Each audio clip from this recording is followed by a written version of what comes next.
मालदार था, बड़ी सारे ऊंट गायें भेड़ बकरियां रखी हुई थी और हजरत शरफुद्दीन रहमतुल्लाह अलैह की बड़ी मुखालफत करता था। और ये जो आपका गरीब मुरीद था, ये उसका पड़ोसी था। एक दिन बुला के ना उनको कहने लगा कि तू किधर जाके जो है वो टकरे मार रहा है, वहां तुझे कुछ नहीं मिलने वाला।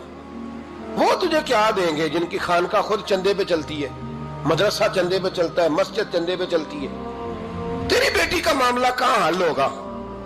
तो उस दरवेश ने कहा कि तू मेरे पीर को नहीं जानता, तू अजय मेरा महबूब नहीं डिठा, तो पता नहीं ना, तू इस रास्ते का मुसाफिर नहीं, तू नहीं जानता। उनका बस चले ना तो वो हर कीमत में मेरी बेटियों की शादी करा दे। अब वो ईसाई था, कहने लगा अच्छा चलो ठीक है, अगर इतनी बात है ना तो जाओ उनसे जाके कह दो कि 6 साल के लिए मेरे साथ मुआहदा कर लें, तो मेरे जानवरों को चारा डाल दिया करे, 6 साल ड्यूटी करे, मैं 6000 दिनार दे देता हूं।